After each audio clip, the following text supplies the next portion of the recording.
우리를 사랑하셔서 복 주시기를 기뻐하시는 우리 주님의 은혜와 평강이 예배하는 모든 성도님들 심령과 또 가정에 넘치시기를 축복합니다.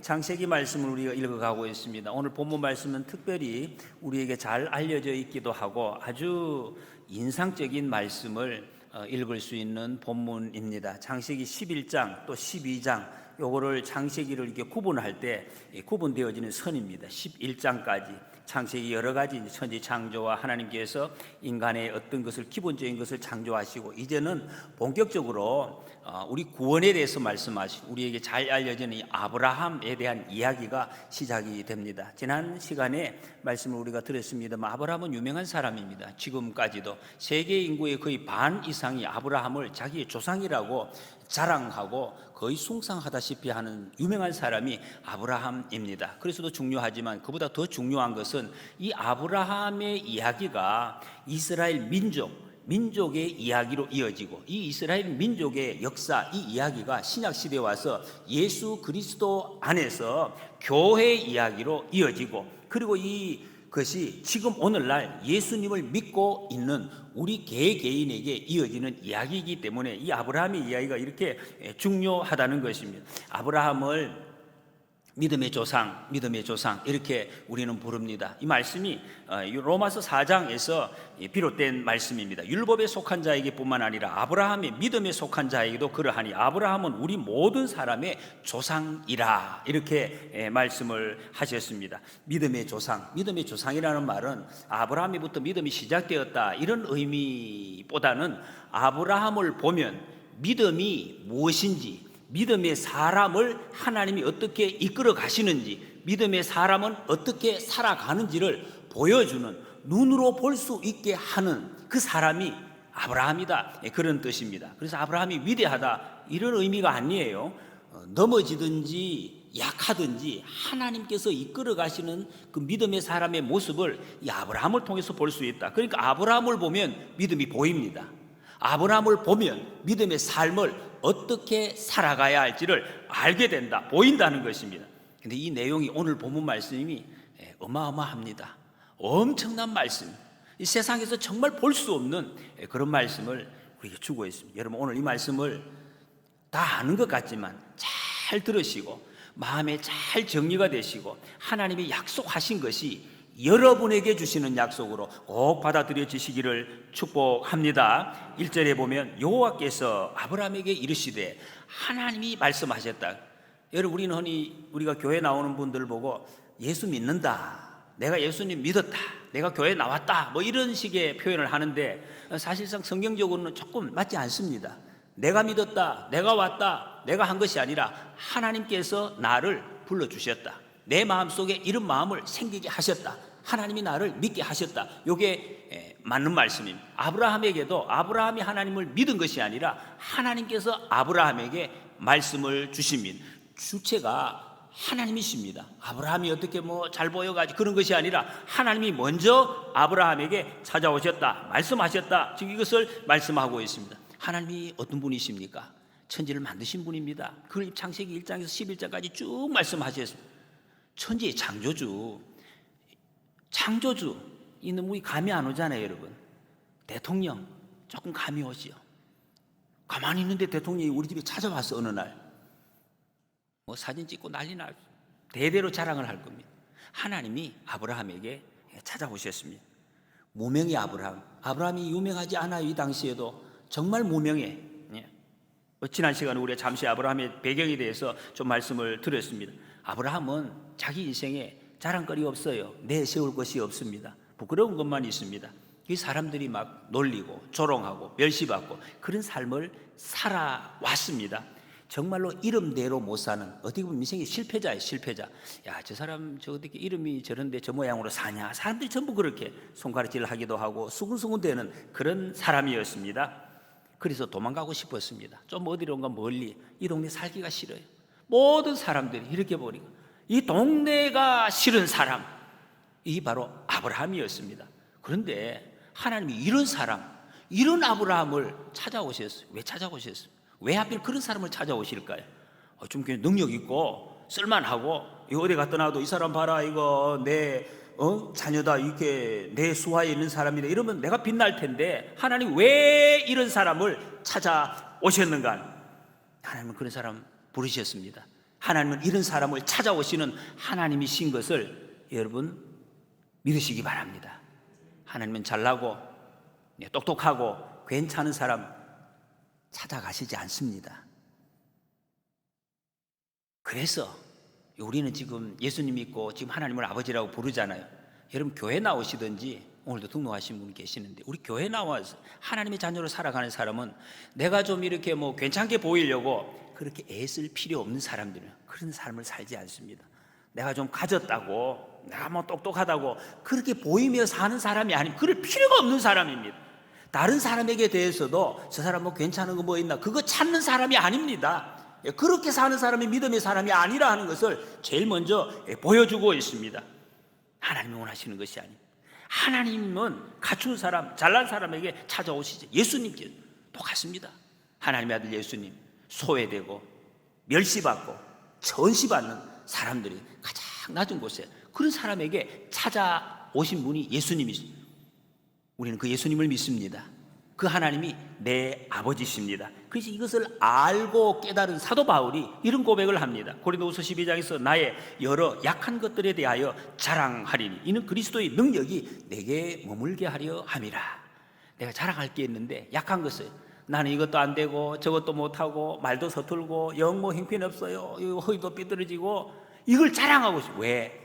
이런 나를 하나님이 택해 주셨기 때문에 이런 나를 하나님이 완벽한 사람으로 사용해 주셨기 때문에 이걸 자랑한다는 거예요. 여러분 이 비밀을 꼭 다 아시고 믿으시고 이렇게 하나님 손에 붙잡혀서 살아가시는 남은 여생이 되시기를 축복합니다.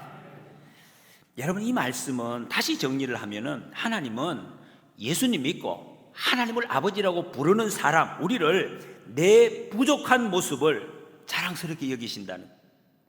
내 부족한 모습을 믿음직스럽게 보신다 하는 것입니다. 여러분 이 비밀을 이 말씀은 제가 오래 고민하고 기도하는 끝에 이게 하나님이 주신 답입니다. 하나님이 이렇게 보신다는 거예요. 잘난 거 가지고 있는 거 그게 아니라 부족하고 연약하고 못하는 거 이것을 하나님은 자랑스럽게 여기시고 완벽하게 여기신다. 믿으시기 바랍니다. 하나님 이런 분이십니다. 1절에 보면 너는 너의 고향과 친척과 아버지 집을 떠나라. 고향 친척 아버지 집 혈연 관계 다 단절해라. 이단들이 가끔씩 그런 사람이 다 팔고 그냥 다 집 그런 거 아닙니다. 이게 여러분 그 다 단절하라는 것이 아니에요. 그런 뜻이 아니에요. 필요 없다가 아닙니다. 나중에 창세기 24장에 보면 아브라함이 자기 아들 이삭에 결혼시키는데 고향에 족속에게로 가서 그 아들의 며느리감을 찾습니다. 결국에 이제 이게 매촌되는 리브가를 이제 얻게 됩니다. 이게 무슨 뜻이냐? 고향과 친척 아버지 집은 과거의 과거, 지금까지 내 삶을 통해서 만들어진 과거입니다. 내게 익숙한 것입니다. 그것을 떠나라. 믿음의 길은 내게 익숙한 것, 과거에서 떠나는 것, 여기에서 출발한다. 이걸 지금 말씀하고 있습니다. 새로운 관계를 가져야 된다. 여러분 이게 하나님의 백성, 우리 예수님 믿는 사람의 첫 번째 우리의 자세인 것을 보여주고 있습니다.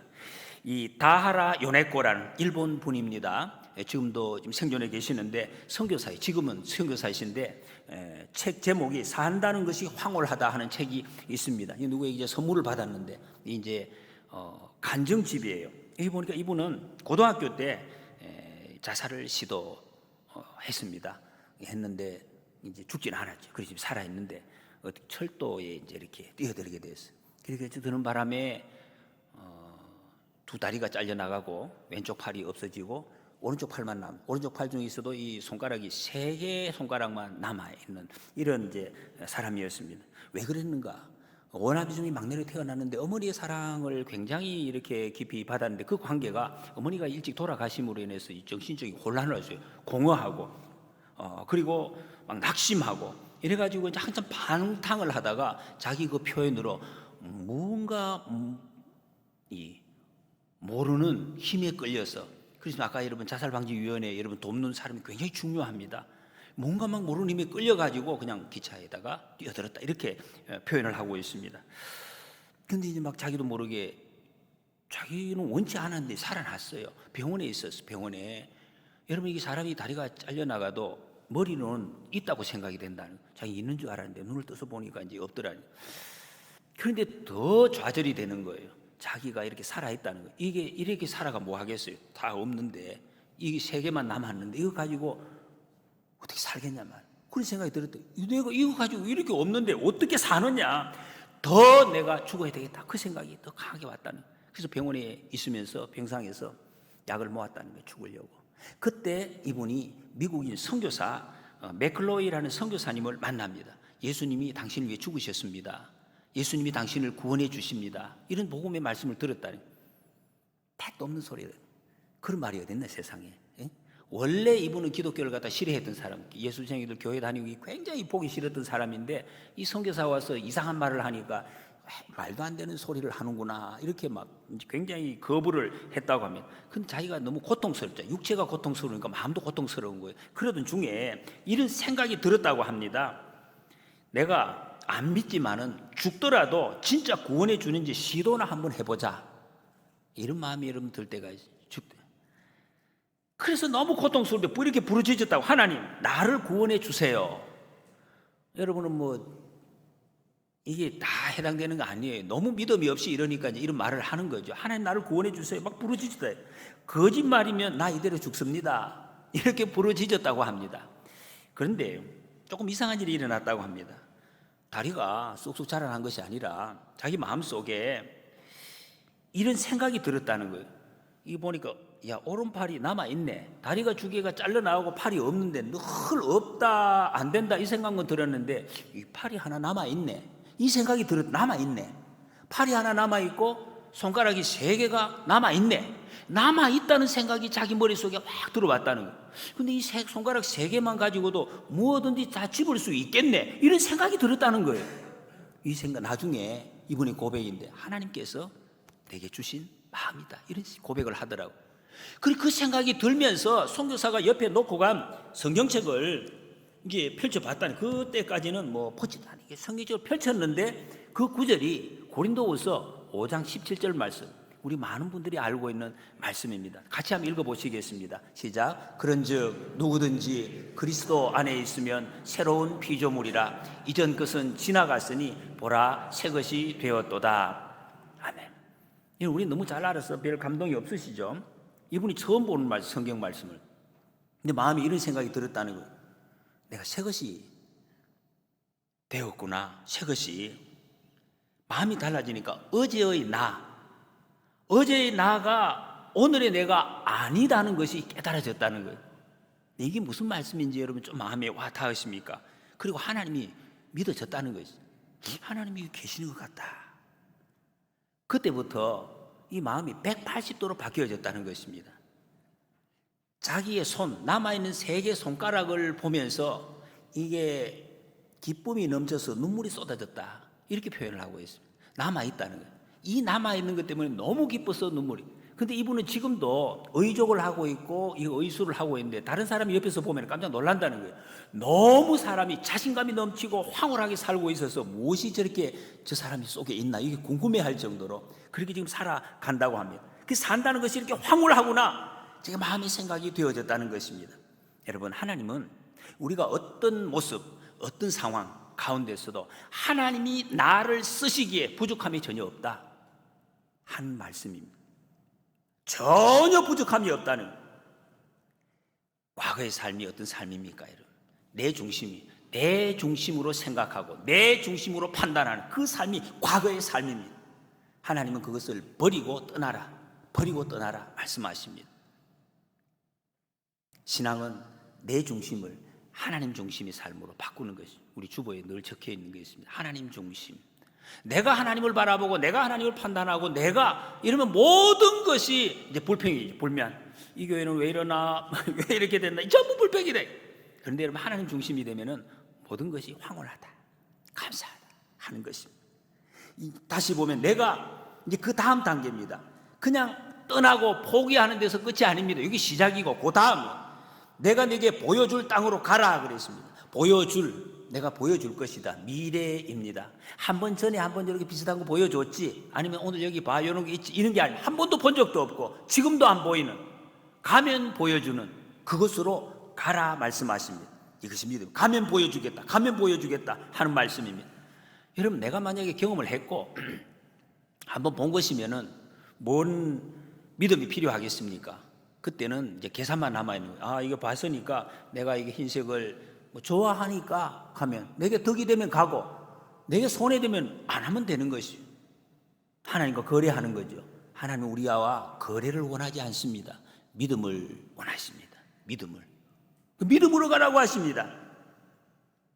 어떻게 할 거냐?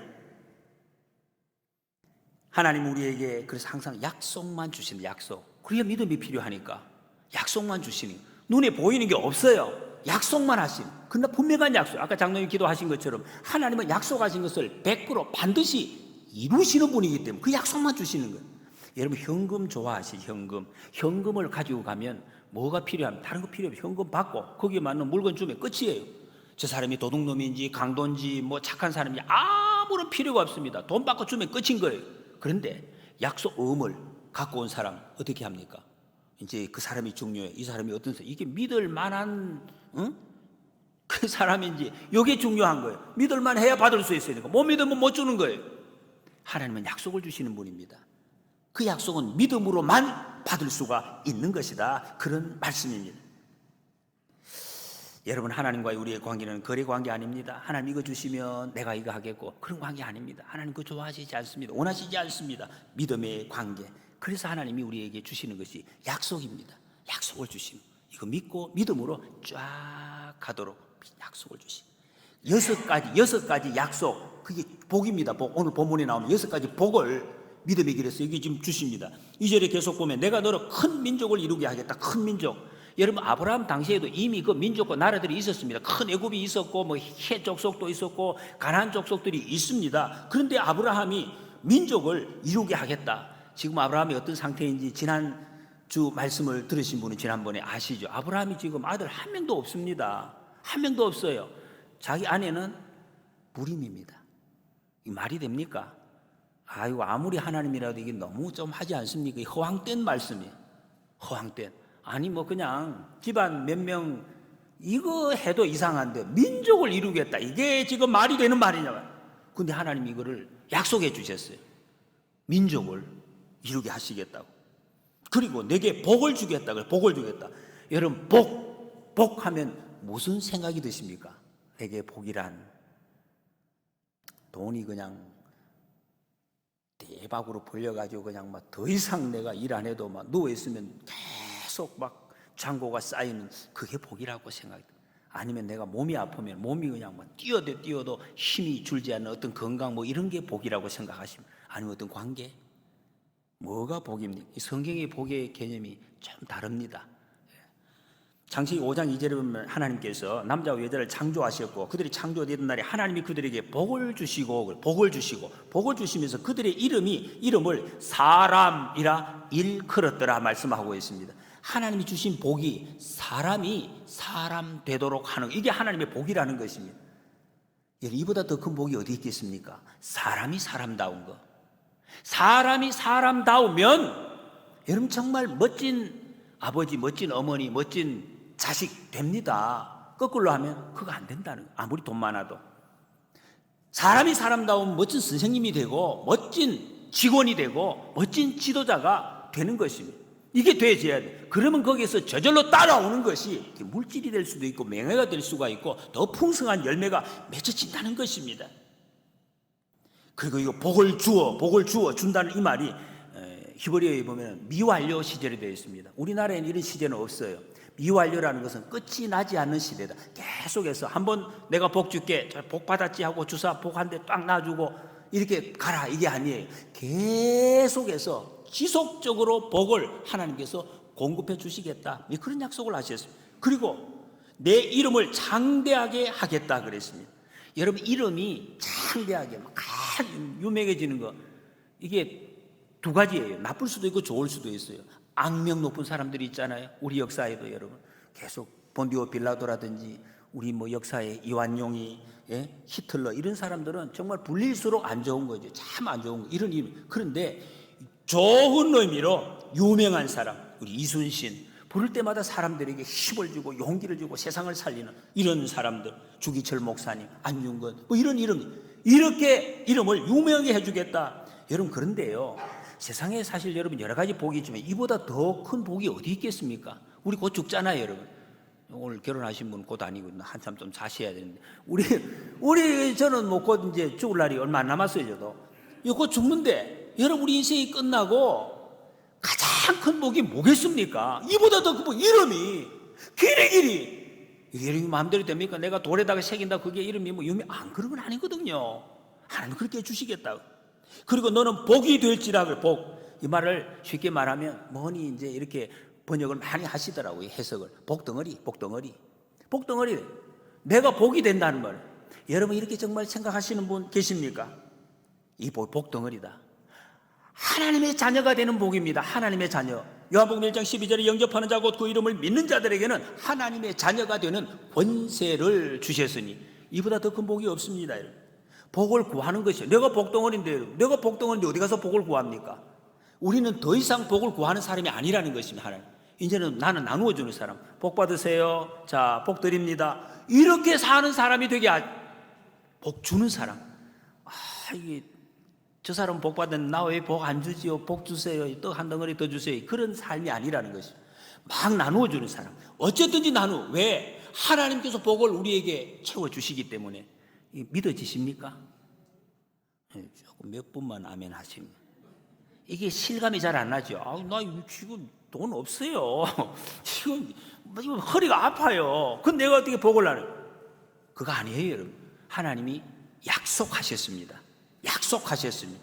복 덩어리, 복으로 살게 하시겠다고 우리에게 주신 약속. 하나님의 약속은 어떻게 해요? 믿음으로 받는 것입니다. 그거 믿는 것이 우리의 믿음입니다. 하나님께 복이 되게 하시겠다, 나누어 주는 자로 살도록 이런 권세를 우리에게 주셨다는 것입니다. 그 내용을 3절에 보면 너를 축복하는 자에게는 내가 복을 내리고 너를 저주하는 자에게는 내가 저주하리니 그랬습니다. 여기 여러분, 이게 저주 말이 똑같은 우리말이 같지만 성경에는 단어가 달라요. 앞에 저주하고 뒤에 저주하고. 앞에 저주는 그냥 칼날이라고 해서 함부로 욕을, 사람들이 여러분 우리 그 사람에 대해서 막 함부로 그냥 나오는 대로 욕을 하는 그런 뜻입니다. 뒤에 저주는, 하나님이 하시는 저주는 하나님의 심판, 공적인 저주, 누가 봐도 이거는 정당한 저주, 이것을 뒤에 하나님이 하시는 저주라고 말씀을. 여러분, 이 얼마나 기가 막힙니까? 여러분, 이 약속이. 하나님, 예수님 믿고 하나님의 자녀가 되면은 다른 사람이, 집사님이 저를 축복하잖아요. 그럼 집사님 복을 받아. 하나님 복을 줘. 집사님이 저를 마음에 안 들어가지고 이렇게 그러면 저주받는. 이게 얼마나 여러분 기가 막힌 약속입니까? 하나님이 약속을 해주셔서. 그러니까 하나님의 자녀된 우리는 걱정할 일이 없어요. 염려할 일이 없다는 거예요. 여러분, 다른 사람들이 옆에서 나이 되고 욕하는 사람 보고 그 굉장히 힘들어하는 분들이 정말 많아요. 교회 안에서도 있어요. 저 사람이 내게 무슨 이야기했다고, 목사님 나 죽겠다. 안 죽습니다. 그 사람이 죽어요. 죄송합니다. 여러분, 그 염려할 필요가 없어요. 그거 가지고 집에 가가지고 막 저 사람이 내게 뭘, 염려하지 마세요. 그렇게 할 필요가 없어요. 우리는 하나님의 자녀는 그런 사람이 아닙니다. 이미 우리의 상황을 바꿔놓으셨습니다. 하나님이 하시겠다. 여러분, 이거 얼마나 든든합니까? 든든하죠. 중요한 거는요, 저 사람이 내게 대해서 무슨 말을 하는가, 이게 중요한 게 아니에요. 뭐가 중요합니까? 내가 하나님 앞에 지금 어떤 마음으로, 어떤 모습으로 서 있느냐, 이것이 중요하다는 것입니다. 그러면 하나님께서 다 알아서 하십니다. 믿으시기 바랍니다. 이게 믿음의 사람의 가는 길이다, 모습이다라고 우리에게 보여주고 있습니다. 여러분, 그럼 우리가 할 일은 다른 거 없어요. 하나님 앞에 딱 서 계시면 됩니다. 예수님 이름 부르면서. 3절에 보면은 더 엄청난 내용이 나옵니다. 땅의 모든 족속이 너로 말미암아 복을 얻을 것이라 그랬습니다. 너로 말미암아, 내 안에서 태어날 후손들로 말미암아, 이런 뜻입니다. 이 누굽니까? 아브라함의 후손, 예수 그리스도를 통해서 복을 주시겠다. 그리고 앞에 말씀드렸죠. 아브라함의 후손은 영적 아브라함의 후손인 우리의 후손들을 통해서 하나님의 복을 이루어 가시겠다. 이 말씀이 여기에 들어있는 것입니다. 구원 얻는다는 것입니다. 마태복음 1장 1절에 아브라함과 다윗의 자손 예수 그리스도의 계보라 그랬어요. 예수님의 족보가 아브라함의 족보 안에 들어갔어요. 여러분 이거 혹시 생각해 보신 적 있습니까? 여러분이 지금 저도 가끔씩 집에 가면 형님이 계시거든요. 형님은 족보를 가끔씩 들고 나오시고, 그러니까 뭐 우리 뭐 몇더 소사니 뭐 누구 유명한 사람이 이무식이가 있다고 또 이렇게 이야기 자랑스럽다 이거죠. 여러분 다 그렇지. 어떤 분들 아이고 하니까 족보에 뭐 우리는 우리 왕이 무식이라고 얼마나 그 자랑스럽게 이야기합니까? 여러분 한번 생각해 보세요. 여러분이 족보에 예수 그리스도 이게 족보에 이게 어떻게 됩니까, 여러분? 기가 막힌 일 아닙니까? 아브라함의 족보에 예수 그리스도의 그 족보가 들어갔다. 그런 말씀입니다. 그런데 당시 아브라함에게는 정말 믿기 어려운 약속입니다. 어떻게 그런 일이 있을까? 내 족보에 그런 일이 있을까? 지금 눈에 안 보여요. 증거가 없습니다. 자기 동네에서 거의 쫓겨나다시피 한 자신이 그 처한 형편, 여기에 비추어 보면 너무 황당한 그런 약속입니다. 여러분 이거 잘 보셔야 됩니다. 황당하다고 그냥 지나갈 일이 아니에요. 아주 실제적이고 구체적인 하나님의 약속입니다. 그런데 4절에 보면 이 아브라함이 여호와의 말씀을 따라갔고 롯도 그와 함께 갔으며, 근데 이 약속을 아브라함이 믿었어요. 여기서 이제 아브라함의 믿음이 나옵니다. 믿고 따라갔습니다. 왜 믿어졌느냐? 이건 신비예요.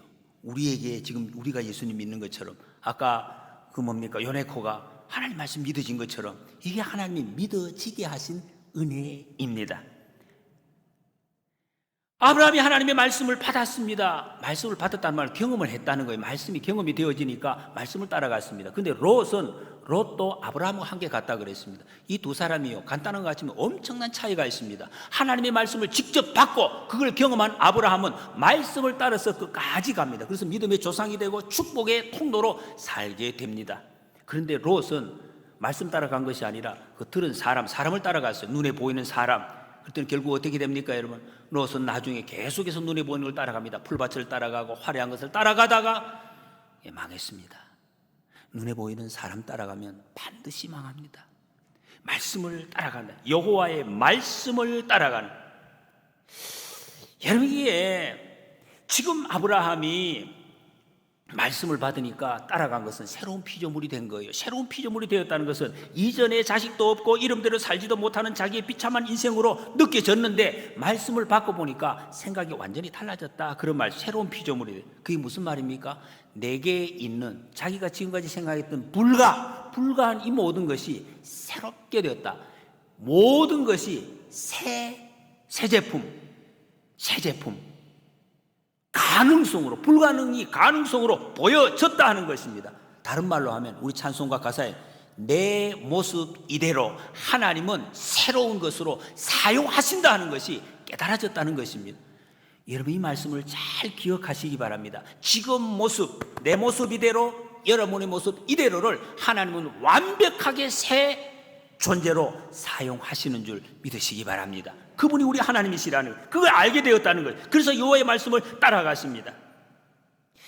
여러분 이 모습을 보면, 아브라함의 모습을 보면 정말 신약에서 예수님 말씀하신 목자의 음성을 듣고 따라가는 양과의 관계를 딱 보여주고 있습니다.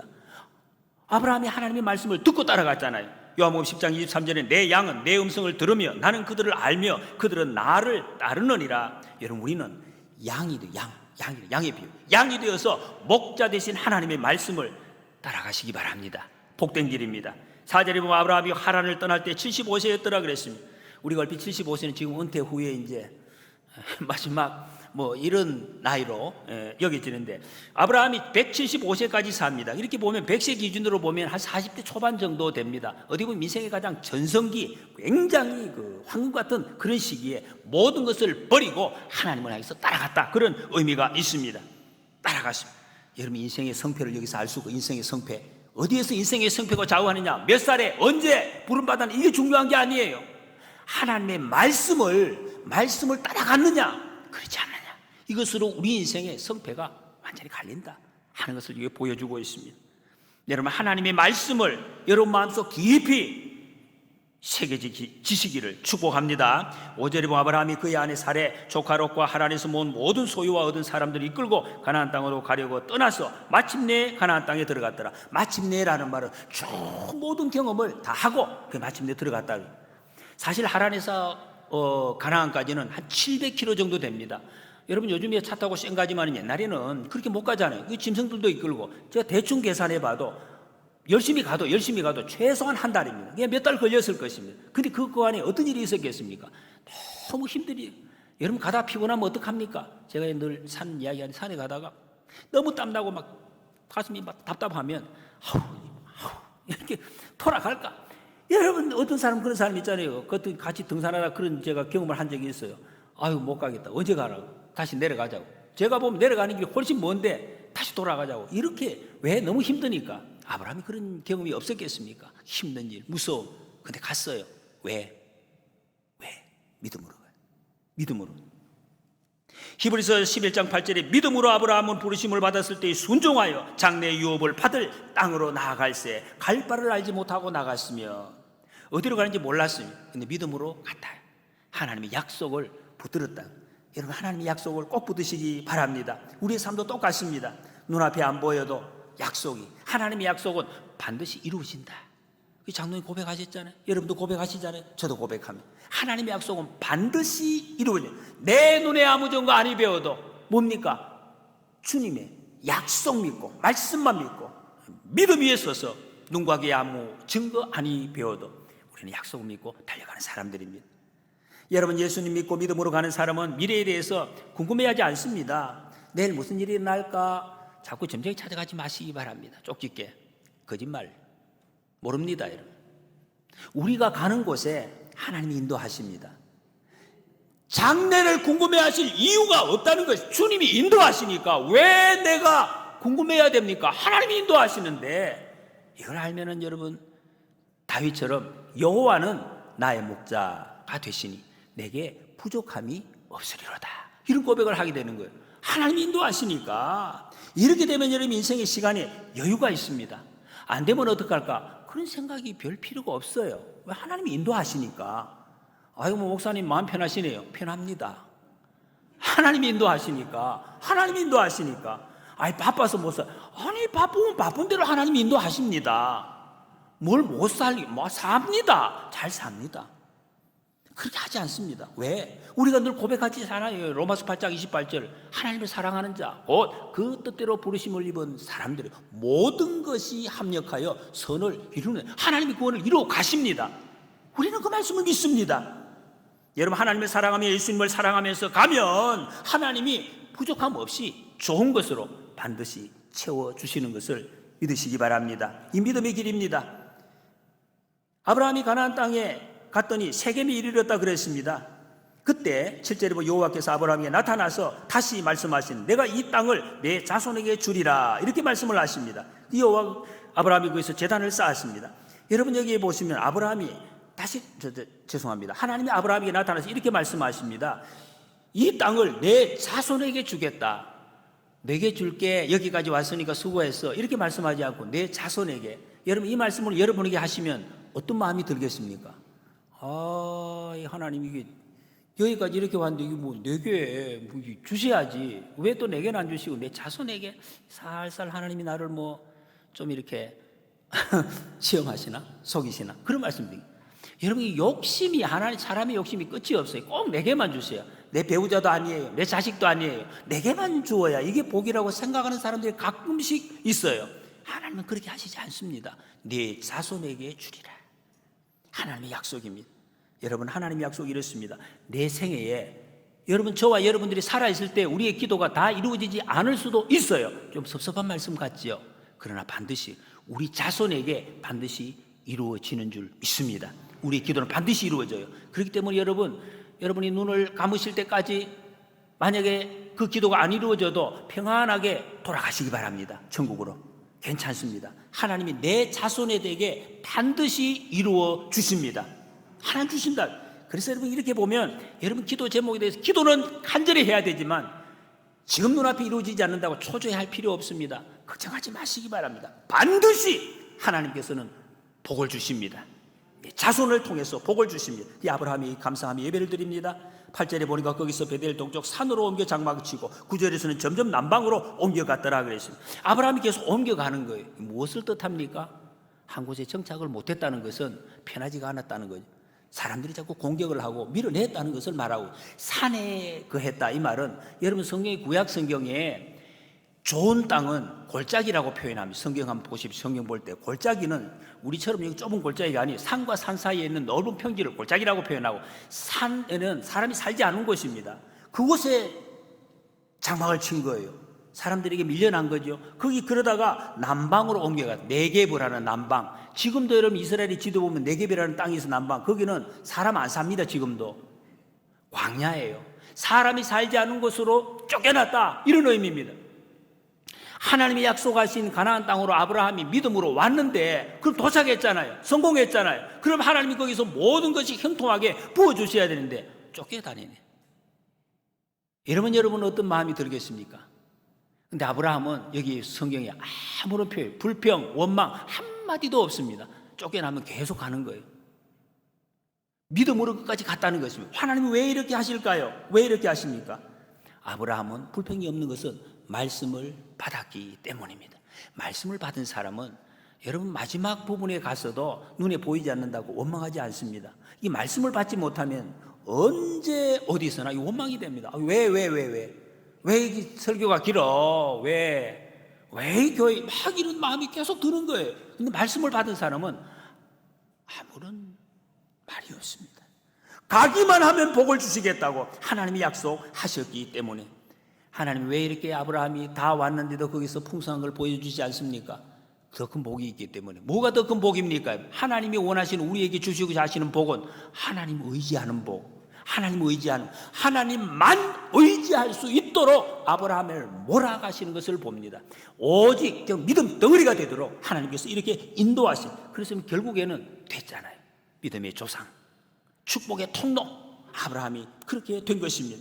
이번에 하나님께서 이런 이 축복의 삶을 살게 하시려고 우리에게, 아브라함의 우선인 우리를 이런 축복의 삶을 살게 하시려고 예수님 이 땅에 보내주셨습니다. 십자가에서 예수님이 죽으심으로 우리의 죄를 다 용서함 받게 하시고 하나님을 아버지라고 부르게 하시고 예수님 3일 만에 부활하심으로 우리를 천국까지 인도해 주시는, 죽음을 두려워하지 않고 살아가는 그런 생명의 길로 우리를 인도해 주셨습니다. 아브라함의 후손으로 오신 예수 그리스도를 믿고 하나님의 자녀가 된 우리는 복의 근원이 되었습니다. 복덩어리가 된 줄로 믿으시기 바랍니다. 우리의 존재를 아셔야 하나님이 한 번 택한 자를 끝까지 인도하십니다. 내 모습 이대로 새로운 것으로 하나님을 쓰십니다. 내 앞날에 무슨 일이 있을지 여러분 걱정하지 마시기 바랍니다. 믿음으로 끝까지 걸어가심으로 이 땅에서도 복을 나누어주는 복의 근원의 삶을 사시고 자손 대대로 복을 누리는 가문을 이루어 가시기를 축복합니다.